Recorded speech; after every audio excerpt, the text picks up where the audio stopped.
This is the Voice of Early Childhood podcast.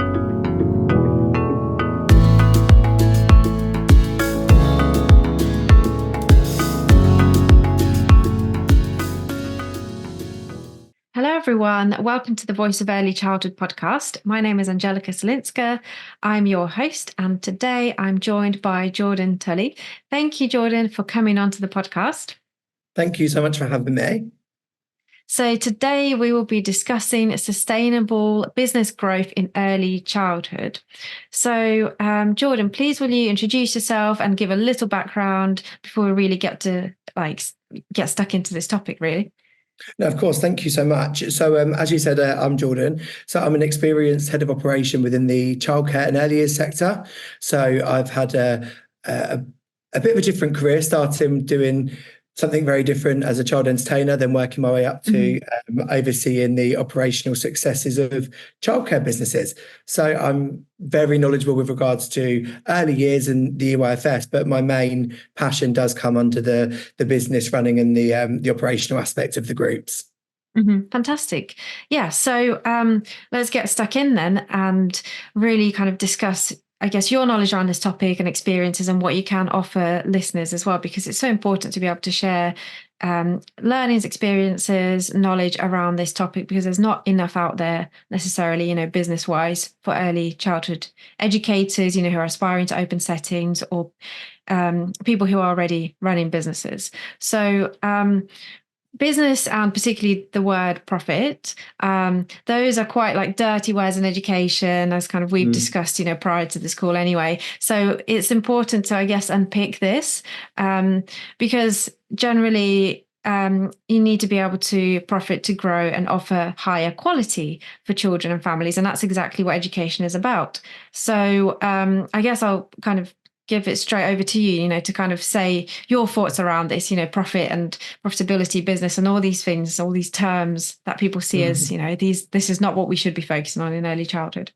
I think it's definitely a taboo topic, isn't it? It's something that, like you said, it's seen as a word that we shouldn't really discuss or associate when we're discussing childcare. And I very much agree in some aspects that we wholeheartedly need to be about the early years education, development, care of the children that we're looking after, and that very much has to be at the forefront and does need to be something that we're very mindful of, and that should be, to be honest, everything that we're doing it for should be to benefit the children. Unfortunately, though, that the way that obviously the world runs, it also has to be sustainable with regards to profit, budgets, and the monetary value of items and things like that. So as much as no, that shouldn't be your sole focus, I think that you don't go into this sector to necessarily make money, because some settings, whether they're independent or parts of a chain, do, and some don't. But the thing that we should all have in common is definitely the want for the children to have the best opportunities by attending our settings. But at the same time, it is a double-edged sword that if that setting is not viable with regards to the finances, then it's all well and good being an outstanding setting, but the longevity of that is going to be a lot shorter, and we're not going to be able to ensure that we can continue keeping that setting going for as long as we'd like to if we cannot sustain the costs of running that setting. So as much as it is very important to focus on the childcare, without sustainability with regards to profit, you're not going to have a setting to run. But then alternatively as well, a poor quality setting is not going to be sustainable because people also are not going to use it. So it is very much double-edged sword, and they do need to work hand in hand because it has to be realistic. But then also there's another side of it that people are talking about a lot more lately, which is also equally important, and that's the sustainability of the resources and the things that we're using in our environments setting. That yes, quality is important, yes, sustainability is important, but actually we can benefit both sides of that. We can have good quality resources that will also support our sustainability if we get resources that are not just single-use plastic that when they're broke they have to be thrown away, that actually we can get products that are going to have a longer life on the shop floor, that actually maybe cost a little bit more, that last longer. So I think it's such a bigger topic in itself, isn't it? Yeah, definitely. And like you say, the word sustainability even is such a huge topic because we can talk about sustainability in terms of kind of eco-friendliness and the resources that we use, like the physical resources children play with. But then at the same time, also sustainability of the business, so that in itself is huge. So I guess thinking about business and profitability. So lack of funding from the government, and we always talk about this in education, specifically early childhood. That means that we need to look elsewhere for funding and to ensure that our settings are sustainable. So in terms of this, then we need to ask for funding. We need to seek out these opportunities. Um, what do funders look for, I guess? Because, like you said, they need to look for a business that has the potential to be sustainable and profitable. But how do they determine this? What if if someone's got a setting that they think, okay, so I really need some funding, but actually, I'm not getting anything from the government. I've tried, or my own funds are running out wherever, the initial funding came from. What could they kind of put forward to say, invest in our setting, if they're looking for private funders, for instance? I think that there's many different avenues that people could go down. I think as well, it's really important. Transparency, I think, is really important always as well, because it's, yes, we know that the hot topic, buzzword at the minute is about this funding. It's always been about being Yeah, funded. of course. Usually it's about being underfunded. Yeah, Um, yeah. and that's normally what the topic starts with. But now at the minute, it's even more relevant or more of a hot topic as such, because we have obviously just had a new initiative potentially being implemented so that more people can access more funding. So I think that ultimately, I think that there's always going to be a need for childcare. That's something that's important to remember. There is Of always going to be a course. need for, let me reword that actually. There's always going to be a need for quality childcare, because you can have Yeah. childcare, and we saw over lockdown and COVID, as if I'm even talking about that still, but we saw during that time that people made it work. But then we also know from that there were impacts on children's development, parents' Yeah. attachments issues, social abilities to socialise, and the social aspect of it all. So we know that actually there is always going to be a need for high quality childcare, and that's exactly what the funding's for. It is for children to benefit attending a setting to receive high quality childcare. So I think that's always going to be a need for that. I just think that settings need to be a bit smarter about how they use their funding, how parents can access it in the best way for them. I think settings need to look at actually, if costs need to be cut, that they're cut in the right places, and that we're not cutting things that actually, I think everyone needs to have their non-negotiables, that no matter what, we always provide X, Y, Z. We always have this. We always believe in this, so we're always going to provide this. And I think once you've established those, they're your non-negotiables. They're the things that no matter how much you're struggling, we're never going to compromise on compliance. We're never going to compromise on the standard of food that we're giving our children. We're never going to compromise on the extracurricular activities that we're providing. So I think that once you've decided your non-negotiables and what actually you are not prepared to go without, or not prepared to be providing a service without providing the parents, I think that it's really then about looking at where can we scale costs back, and about looking at actually, is it a necessity? Is it essential? And thinking actually, okay, so what can we do? And if we do scale things back, how can we still make sure we're providing the best possible service for the children? So for example, if that means that, actually we provide 10 extracurricular activities free of charge, maybe that your non-negotiable is that you still want to provide all 10, but then there is an incidental charge to the parents to use this. That's a way to look at it. Or is it that actually, there's 10 here, one of them is a language, 3 of them are outdoor physical activity. We don't need all 3. And that we just access things and provide things in a different way. Is it that we upskill our staff to provide some of the extracurricular activities that we're paying externally for? There's ways around looking at things, but I think ultimately an investor is always going to want to look at a business that is sustainable, that has longevity, that is excelling holistically in their field, in their area. So it's about making sure that if you're looking to gain investment, that essentially your setting has to be a setting that someone would want to buy.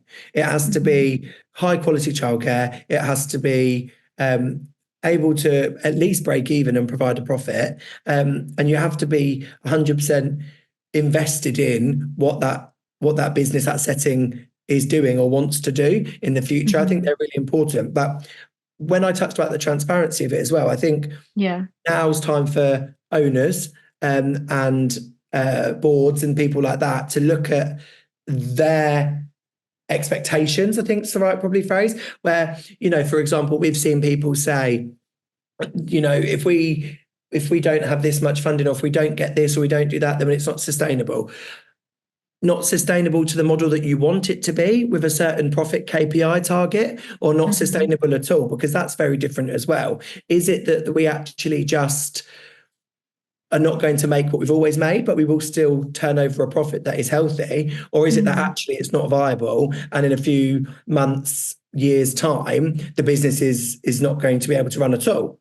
So it's about being transparent and actually looking at, okay, so we'll still be able to run this, but we will turn over 19% profit rather than 21%. Or is it that actually it's not viable at all, and this is going to be a massive impact on the business because it's not going to be sustainable for us?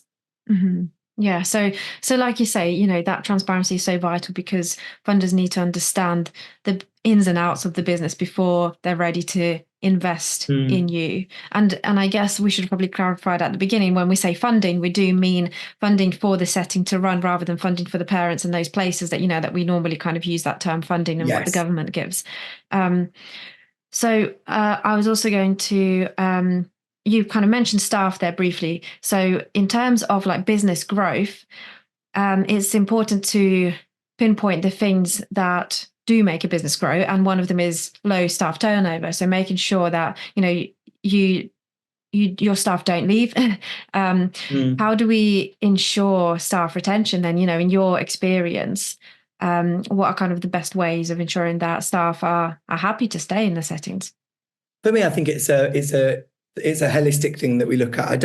I personally don't believe, and I've obviously overseen several settings and different functions and things like that, and I don't believe that there's just one thing that will make someone stay. Because if you're unhappy but you have a really high salary, that's only going to be sustainable for yourself for so long. Because the money's great, but how long can you be okay with being unhappy in a workplace? Yeah, of course. Or vice versa. You could be really happy in your place of work, but how long is that going to be enough if it's not providing you with enough funds to pay your bills? So I think you need to look at it holistically in that aspect. So I think employee appreciation is really important.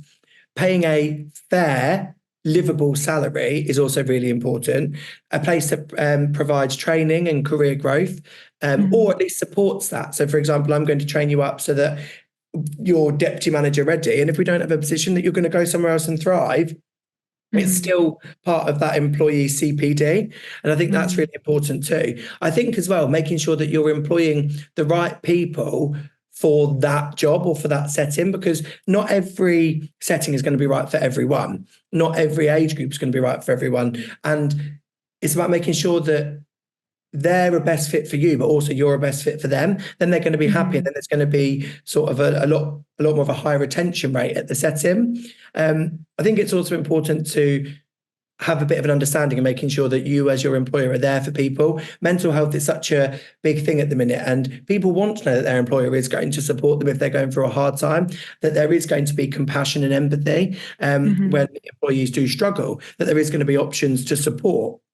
And I think that that's really important too. I think you need to be looking at the person as well as the position you're trying to fill. You can look at, actually, I need 10 bodies. That's really important, of course, for compliance. But at the same time, naturally, I've worked at settings where we by chance happen to employ a lot more younger staff. That's just the area it was in. That setting would have been very different from a staff team that had different life experiences. So it's making sure that the right people fit into the settings that they're going to work at, that it's a right match for both parties, so that then they feel happy and it's a place that they want to stay. Because that's really important, because high staff turnover is also then going to sort of generate more spends, because you're going to spend more on recruitment ads, you're going to spend more on agencies to be compliant during the time that you're trying to fill that gap, a potential welcome bonus if that's what you're paying new staff and that's what you're offering. So retention reduces unnecessary spends on recruiting. And it sounds so simple to say, I'm not trying to tell anyone how to sort of suck an egg, but it's very easily forgotten. When you think about, I've got a gap, okay, I'll take anyone. That's not the right thing. We need to make sure we're filling it with the right person. Then you don't need to look again. The idea is to fill this position with the right person, and they'll be here for hopefully as long as possible, rather than, oh, great, we had them for a year. No, because then you're in the same cycle. And then when you're looking at that from a early years quality perspective, it's inconsistent for the children. And I guess, so when recruiting, I guess then sometimes it's important to kind of be okay with spending that little bit more money in the short term in order to take time on recruitment, rather than, like you say, just filling that gap. And then actually in a few months' time, you've got to recruit again because that candidate wasn't right, or, you weren't right for them, or whatever it is. So actually spending that time and money at the beginning, investing that time and money actually brings back more of that money that you're trying to save. Yeah. When I did many moons ago, when I was a manager of a setting, something that was printed in the Ofsted report, and we were very fortunate enough to get the grading of outstanding, and the inspector made sure that they wrote in the report that the management of that setting are aware that the staff are their biggest asset.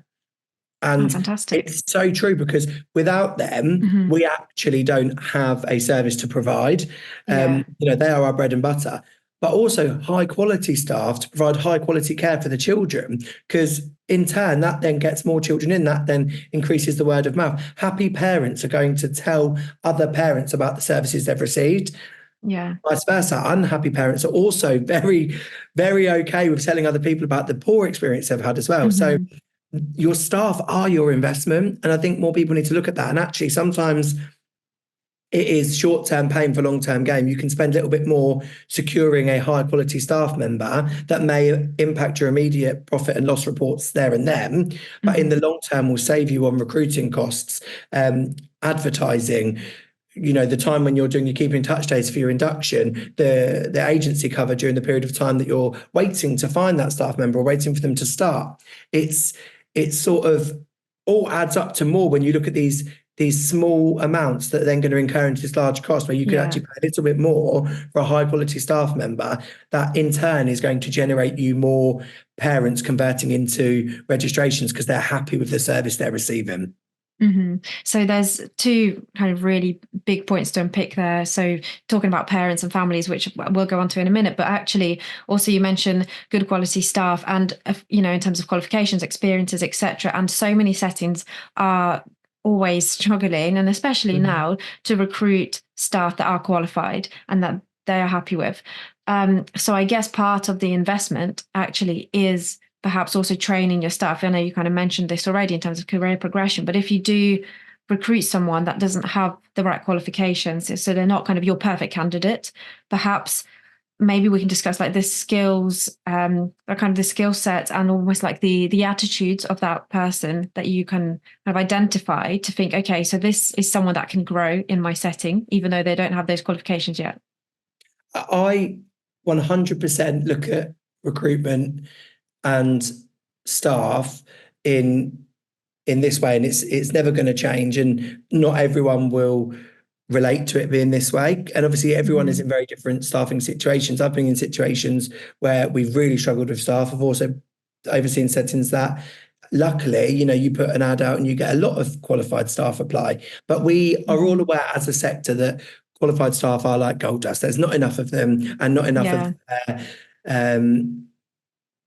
of them have high quality calibre to offer settings. I think it's really important to look at the person. Obviously, we have compliance. We also have qualification ratio to maintain and meet as well. Yeah, of course. But looking at the potential, and this is the same whether you're an investor wanting to invest funding or provide funds for a setting, or a manager looking at, can I turn this setting around, or a manager looking at a potential applicant that is going to provide something for the setting. So it's looking at the potential. Now, I won't mention names, but one of the strongest members of staff and the best success stories I've ever had is a member of staff came to me and they applied for our unqualified position. They were unqualified, so that was fine. And they came and they interviewed okay. There was no wows, but they didn't have a childcare background. They didn't know all the answers to all the questions. And at the end of the interview, I said to them, "Have you got any questions for me?" And she said, "Can I come back and interview again tomorrow?" And I said, Oh. "Yeah. Is there sort of any reason you can't finish this interview now?" kind of thing, because we would normally then do a stay and play and there'd be obviously other exercises as part of the interview process. And she said, "No." She said, "I want to go home, go away and make sure that I know all of the answers to the questions that you've asked me today so I can show you that I'm prepared to learn." She said, "Because I know that I'm aware that I did not know the answers to all of the safeguarding questions you asked me today, or all of the sort of the hypothetical scenarios. I did not know necessarily what I would do in those situations. So I want to go away, and I promise you I will know the answers when you interview me tomorrow." And she went away and she came back and she knew the answers and some. She then said, let's say I asked her 5 safeguarding questions. She was like, "Are you going to ask me about this?"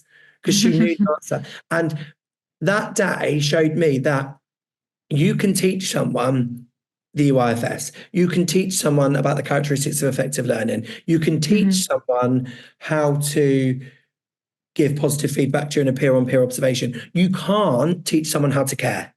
And if they don't care, they're not going to care. They're never going to care. You can be the best trainer, the best leader. If they don't care, they're never going to absorb what you have to give them. Yeah. But someone who cares is going to, it's just limitless what they will be able to do for you. And this person who I'm talking about went away. They came back. They interviewed fantastic. Their stay and play was average because they had never really been around that age children before. They'd got experience doing babysitting and sort of more 8 to 10-year-olds with different clubs and things like that. But again, said, "I'm willing to learn." They are now an assistant manager at a setting, and they fantastic. did their qualification. They did their higher qualification, and they are now as part of the senior leadership team of a setting that is profitable and is sitting on a good Ofsted rating. So I could have looked for someone that was going to give me that there and then, or I can bring someone new into the sector that actually she's better than anyone I would have ever found because she was moldable. She was open to learning. And I think actually a lot of people will look at someone with that level of experience, that caliber, and think, "Oh, ideally, I'm only looking for one more person. I want someone with more experience. I want someone higher qualified." But that person is absolutely fantastic. And their practice, they learn on the job. They learn from us, and they're now one of the best practitioners that I've ever worked with. And on the flip side, I've also had people that have applied that have got higher qualifications than me, who I think over their 3 years at university had a few week placements each year, and their time and their interactions with children was a lot poorer with regards to the quality and the caliber, because they learn in a different way. So I think review your candidate and make sure that actually you're looking at the person, not just the position you're trying to fill, and think, what the potential, what can this person bring for me right now, but also in the long run? Are they moldable? Do they want to progress? Is there further possibilities with this individual? And I think that that's really important, because then they're going to thrive in that environment, and actually then they're an investment. Yeah, definitely. And investment of time, really, isn't it? Because that is something that is so precious in early childhood settings. And of course, in an ideal world, it would be brilliant to find a candidate like that and then also have the time to mentor them and train them up. So if there is that opportunity, then that is certainly what settings should be doing, because then, like you say, you invest in them and they actually also really see that and value that, and therefore respect the setting, respect you. And in the end, they don't want to leave because they have been treated well. They've been invested in, they've been trained up. Yeah. I couldn't agree more. Hiya! Just a very quick and a very exciting announcement from me. The Voice of Early Childhood Conference is back. After the success of our first one, we have organised another one on the 16th of March, 2024. This will be a day full of learning, sparking reflections, sharing, discussing, and networking.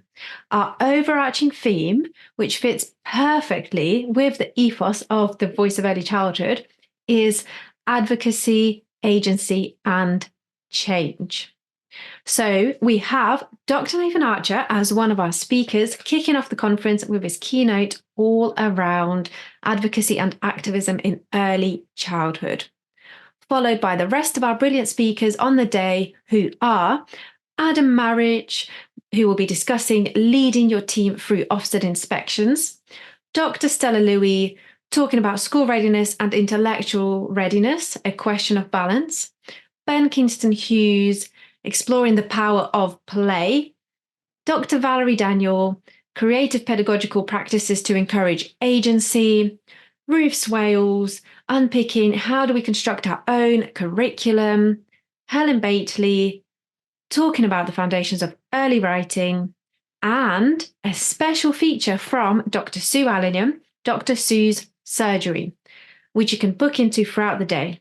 This is an opportunity for a one-to-one Q&A session with Dr. Sue, so really make the most of this special feature by coming prepared with your burning questions, whether this may be around practice, leadership, Ofsted perhaps, or anything else you can think of, you can ask Dr. Sue.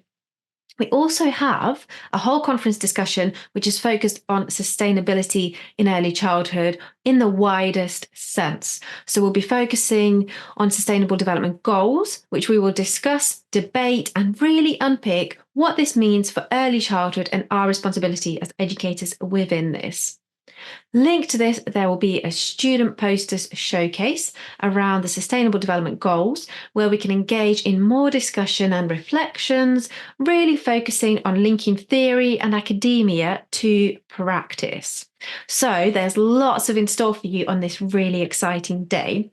And as always, you can expect on our conference day opportunities for shared reflection, discussion, and healthy debate, valuable CPD, a diverse range of speakers, a safe space to share your practice and thoughts, a relaxed atmosphere, plenty of opportunities for networking, a selection of exhibitor stands to explore and ask questions, and of course, fantastic food and refreshments as always. And for 2024, we really had to step it up a notch with a choice of workshops, so a leadership or a practice strand to choose from, a start of the day and an end of the day keynote, interactive sessions, and of course our Q&A with Dr. Sue, which is new. So if this sounds like the kind of conference and early childhood community that you would like to be part of, then grab your tickets before they sell out. We do have limited capacity. And if you haven't already heard, you can get 10% off to use at checkout by signing up to our newsletter. I've added the link in this episode description where you can sign up for your code, find more info about the conference and speakers, and access our Eventbrite page to secure your ticket. So I will see you in March. So I think it's important to move on to talking about parents and families, because you mentioned that earlier. I kind of don't want to lose that train of thought. Because it's just so vital to get parents on board of, really understanding your setting and your ethos and your values. And I guess shout about the amazing work that you're doing in your setting, because that is a great way of ensuring that you do have full capacity, if we're talking, in business terms. Because if your setting is doing well, if it is providing good quality for children and families, then the best I guess almost like advertisement is word of mouth, isn't it often? Yeah, I think that, well, we obviously know that parent partnerships are key. We know that for many different reasons. We know that because we're told that, it's something that our governing body Ofsted look for when they come to inspect, so we are aware that that is something that they want to see, strong parent partnerships. We also know that from being in the sector, because we have those interactions with parents and we know that they are vital. We know that from a development perspective, that actually the more we know about the child and their experiences at home and the family, that the better we can tailor their experiences at nursery too. We know when we look at cultural capital and we look at the opportunities that children have been exposed to and what they need to be exposed to make sure that at the same levels when they go to mainstream schools or whatever they're going to be doing next. So we know that parent partnerships are just so important from everything quality and early years side, but we also know that they're really important because a parent is a parent, but also a parent is a customer. A parent is a payer. A parent is someone that's, paying for our service. And I think you need to make sure that you look at them as all of these different things, but also, holistically all together. Yeah. Because they're people. They want their child to have the best experience as possible. Yeah, they want the same thing we want. We want their child to thrive and do really well in that environment and to develop and progress. And they want that from a care perspective, but they also want it as a consumer of a service or a product that I'm paying for this. So I also want to see this because I also want to see a return of my investment as such, my investment being my money into what I'm paying you to help my child develop. And actually a lot more people these days are, and this will take us onto a very different sort of topic, so I won't go on to that too much, but a lot of people these days are more focused on the early years education than the childcare. You see people changing job titles to early years educators rather than to childcare practitioners, because care sort of gives the impression that we're just there to facilitate a care, to look after, to babysit. But actually, educators, we're there to make sure that they have the best start to their early childhood development and that they are in a position where they can continue to develop when they go on to their next stages. So parents do want to see that their children are getting the best possible opportunities. And when they do, they are happy to sing and shout about it, because we're not talking about a phone that can be replaced. We're caring for their most prized possession. So give them a service that they can only say positive things about, and they will do that to their friends when their friends then have children. Oh, so where did you send yours? Or all these different little things that will come up in conversations where they are your best advocate for your setting, they or your business or your group. They are going to be the make or break, because a positive recommendation will bring you a potential inquiry, which will then hopefully convert into a potential tour, which would then hopefully convert into a registration. Or word of mouth could lose potential parents, but also could spread to parents that are already there too. They may then start hearing concerns other parents are saying, and then thinking, actually, am I having that same experience? I've not thought about it before. Are we happy? So, your partnerships with your parents are so important from a childcare and education perspective, but also from a marketing and sustainability of your business and your setting. And I think that you shouldn't just want positive parent partnerships just so that then they keep paying. You should want positive parent partnerships because it's the right thing. But it's important that we understand that positive partnerships benefit several areas of the business. Yeah, of course. And I guess it's important to kind of take notice of the power of community as well in the local community. So, that reputation that grows, but also actually, you were talking earlier about recruiting the right staff as well. And that reminds me of recruiting staff, and this kind of supports parents' views of the setting too, of course. So recruiting staff that represent the community that you're in as well. So, really ensuring that you understand that community firstly, and that you are respectful of it and you are looking to support the community by providing jobs. So, for the staff, and also so that the children and families can see themselves in the setting, they can relate to the educators that are also from their local community.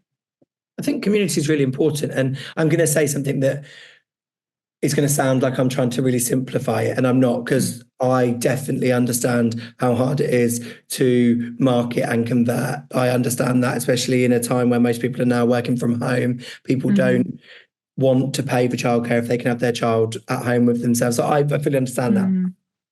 When you look at your communities, we have communities these days, and villages. Some villages are now like small towns. Towns are getting bigger and bigger. Cities are growing. Everywhere I drive through, I see growing locations, more homes being built, additional schools being built, all of these things. So really, when you look at, I've got a 50-place setting, all you need is 50 children. And you've got these housing estates being built with 3,000 homes, and we only need 50 children to come. So actually, it shouldn't be that difficult, should it, to have 50 happy parents? So I think it is really important that if you want to get just 50 people from that community involved, make it something that they feel that they can relate to, that they can be involved in. You know, you want to, if you're opening a new setting in a community, make sure you know what that community is about, that actually you're there to provide a service to that community, not the other way around. They're not there to pay your bills. You're going into their area to say, actually, we want to make your life easier. We want to provide you with an outstanding opportunity to give your children high quality childcare. You know, how can we benefit and serve you as such?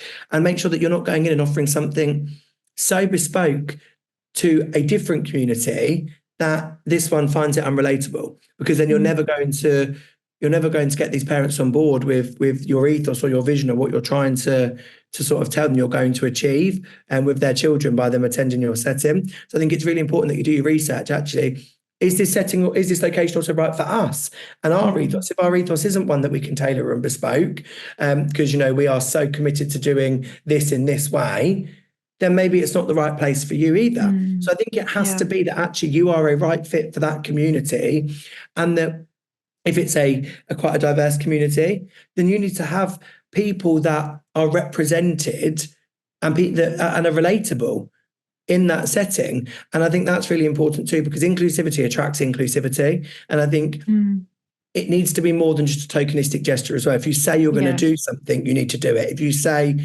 you provide this, you need to do it. If you say that you are open and you are inclusive and you do X, Y, Z, then do it. It can't just be a marketing tool that you don't do, because parents will soon see through it, and that's damaging to your reputation, but also to the experience they've had. You don't want them to have to go and constantly be changing nurseries, because from a childcare perspective, that's inconsistent for the children. That's really sad. That's not what we want. So you should want it to be a perfect collaboration between provider and community.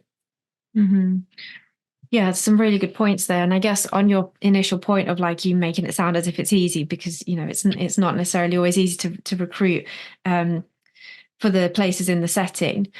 I guess there's a lot of settings that are closing because it is a really tough time, you know, lack of funding from governments, kind of cost of living crisis and prices rising, etc., rents and things like that. So if lots of settings are closing and your setting is able to open, it is able to sustain itself, then you're in a good position to be able to recruit children as well as staff. Yeah.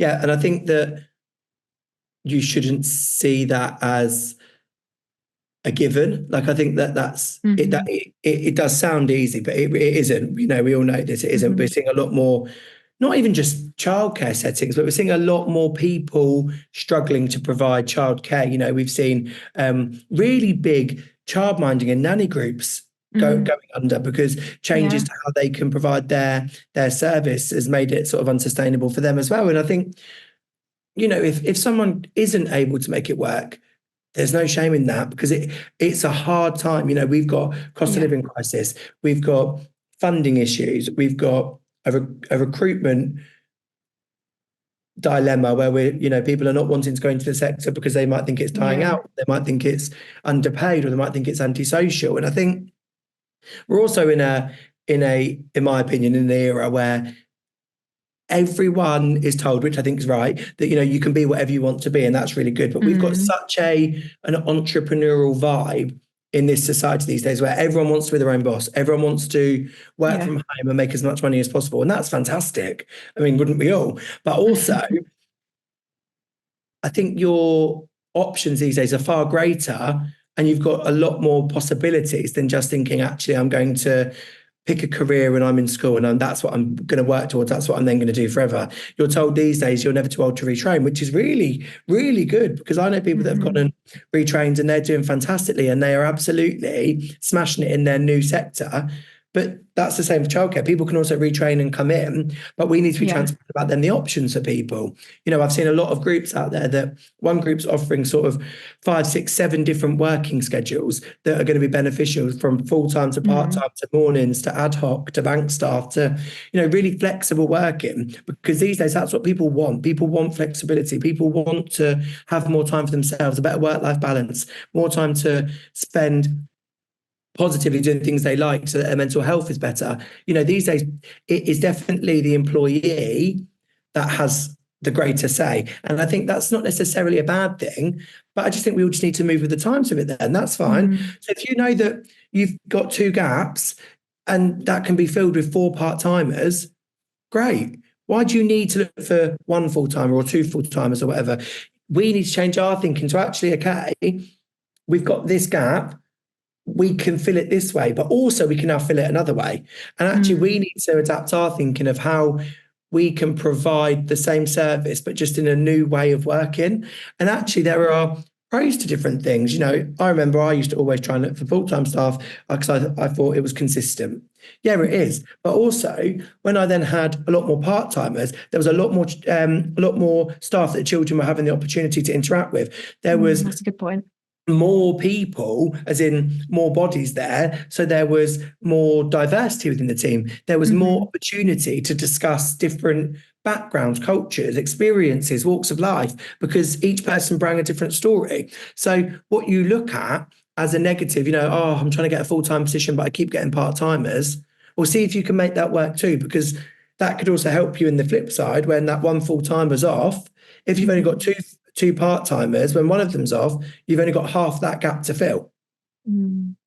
So that might be easier. I have children off, you might be able to work it in other ways. You might be able to get that part-timer to work full-time that day.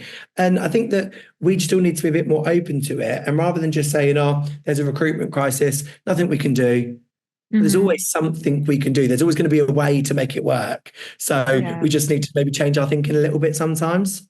Yeah, that's a really good point, actually, because you might think, okay, so it's actually more cost effective to have 2 members of staff that are full-time rather than 4 part-timers. And, thinking, okay, so this is the ideal thing to do, and this is what I need to do, get 2 full members of staff, 2 full-time.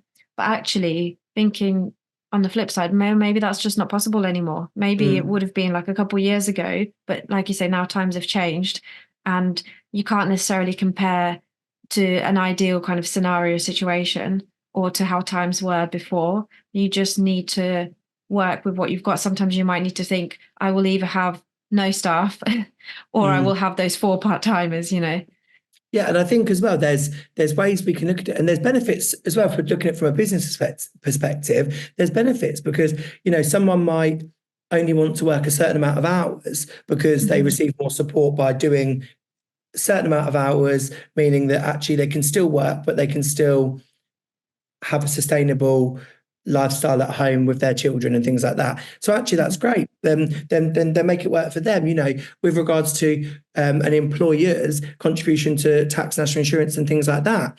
If you've got part-timers, your contribution is obviously going to be less than a full-timer. A part-timer that's happy to do ad hoc might not even reach certain thresholds of deductions for them. So that might work for them. And that might mean that actually they're able to do more than they thought they would. I just think we just need to be a little bit more open with, okay, if this is what we've got, if this is the hands we've been dealt, how can we make that work still, rather than just saying, right, can't do it, can't offer this service anymore. The business is now not sustainable because I can't get staff, so I've always got agency. Well, we can always do something. Compliance has to happen. It has to be in place. And maybe that's where then in independent settings or people like that need to just reach out and ask for support from their local authorities or people that do consulting or things like that. Because a fresh set of eyes, sometimes when you look at a rota, you just see the rota, you just working as part of groups is very beneficial because you're able to look at many different ways. And I used to, when I worked for a group and we oversaw sort of like 30 nurseries, I was able to look at 30 different versions of the rotas. So I saw actually this way of doing their rota is actually going to be really beneficial for this setting now. If you did it like that, you'd be able to see a lot more movement where you can, just make small changes in your day or your layout, a room's just a room, how you're going to work it, thinking about things differently might actually mean you're not in a dire situation like you thought you were. Yeah, that's a really good point, actually. Bringing in those fresh pairs of eyes, whether that is another setting, maybe, if you're not part of a chain, then a local setting that you could potentially collaborate with, or like you say, consultants, local authorities, etc. And I guess it's just, that need for innovation, open-mindedness, curiosity, excuse me, and then trial and error as well, isn't it? And in terms of working with other settings, actually, like I just said, you may not be part of a chain and there may be a setting down the road from you. A lot of providers do see other settings as competition and, will often not work with them in any way. What are your thoughts on that? I've got sort of mixed opinions with it, depending which sort of head I've got on. Hmm. Of course, if you are in a small village and you are a full daycare all year round, and there's another full daycare all year round down the road, of course, there is only so many people going to be looking for childcare, and actually, I don't know, you might end up both just being a 50% occupancy setting, Hmm. because there's not enough children to go around, and actually then they're going to be a competitor. However, one thing I believe, and no matter what sort of hat I've got on, ops hat, early years hat, whatever, one thing that doesn't change, I think that no matter who you are, whether you're a standalone setting, you're a group, whoever it is, or you've got competitors, we should all have the same shared outcome. That should be the best opportunities for children. And I Hmm. think that we could all still learn from each other. I think that when we share things, lessons can be learned. Mistakes can happen. Mistakes, ideally, you don't want them to happen. But when a mistake does happen, because they do, if a lesson can be learned about it, then share that experience to prevent that happening somewhere else. You Hmm. shouldn't wish for somewhere to fail, because I then always think about, okay, so does that mean those children have had a bad experience there? Does that Yeah. mean those children didn't get the best possible care? Of course, we want to make sure each and every one of our own independent or group settings and whatever we're running is sustainable and viable, but that shouldn't come at the detriment of the experiences of children in other places. And Hmm. I'm aware that not every borough these days has a sort of an early years LA officer or partner or somewhere, but there are forums online, there are groups, there are consultants you can use, there are free advice people would give out, because we should all want Hmm. a setting to be compliant. We should all want the setting to be good. You shouldn't want the setting down the road to get inadequate so that Hmm. you're the only outstanding setting in the village, because that means those children had an inadequate experience. You should still Yeah. want everyone to do well. And if you're confident that your USPs, your unique selling points are there, and you're confident in the experiences that children are going to get at your setting, then that's going to come through in your sales pitches, your marketing, and your tours conversions anyway. But I think there's still more that people can do. You can look for local initiatives that you can be part of. Some people have, in Buckinghamshire, they've got something called Side by Side, which is where nurseries all go and meet once a term to discuss lessons learned and trends. And Hmm. you can share as little or as much as you want. So it's really good to go. And actually, that might be something you could say, well, we're really struggling to even get agency at the minute. Are you? Yeah, we are too. Okay, well, we've also then moved to a different agency provider because they seem more reliable. Okay, great. Yeah, here's their number. It shouldn't be about how can we benefit off their downfalls, because that's not what we want. We want all children to have good experiences. But Yeah. I do think these days with social media, LinkedIn, everything like that, there is no reason not to reach out for support if you think your setting needs it, whether that's from an independent setting, just say, hey, I'm an owner, you're an owner, I'd love to sort of just put heads together, or Hmm. collaborate or whatever, or reaching out to consultants, just saying, hey, I can't afford your prices, but I'm struggling in this area. Can we look at something? Because if someone reached Hmm. out to me and said, look, I'm really, really struggling to look at how I can make this work, I would be saying, look, okay, let's have a chat. I can't promise I can fix it. I can't promise I can do it, but I don't want Hmm. anyone to not do well, because I then think that impacts the children. I think that's what we always need to come back to, that even from an operational perspective, a budgeting perspective, marketing, profit and loss reporting, whatever it might be, we still need to remember that children are important. Yeah.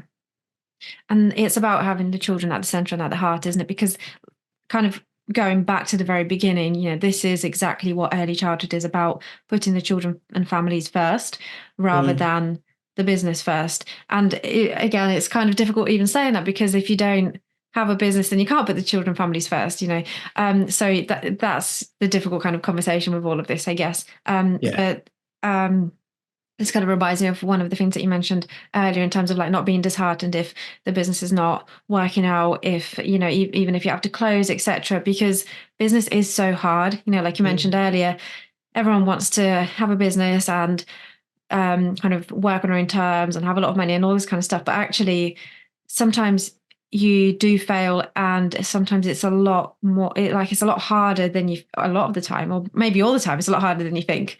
And you end up actually being worse off with your own business than if you had a job.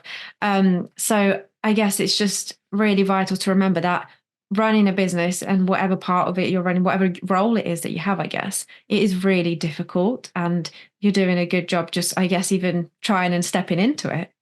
I think as well that a lot of people need to remember, for example, myself, I started out as an apprentice. I did a childcare apprenticeship.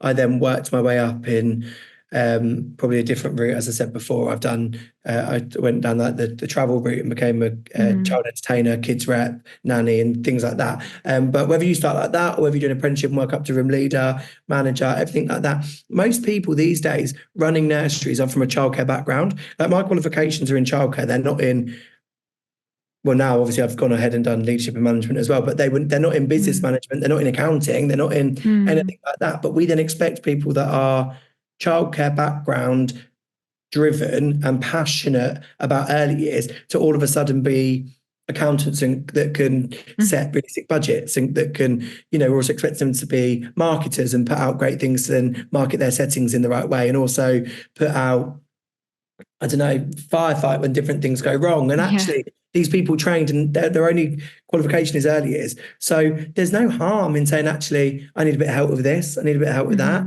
And like I say, that could come from your local authority, it could come from a sister setting, it could come from someone that might not know early years but might know business management, or it could come from a consultant that helps with early years and operations.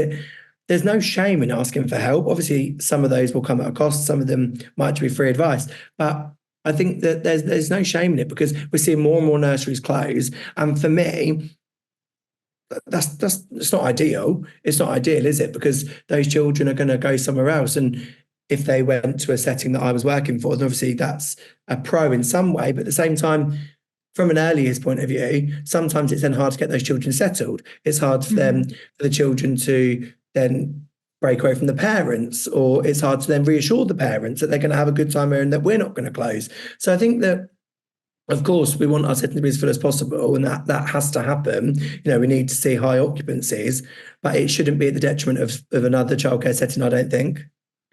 Yeah, I think that's a great kind of message to bring across and to really think about, because a lot of the time when we talk about business, we do have that kind of competitive lens.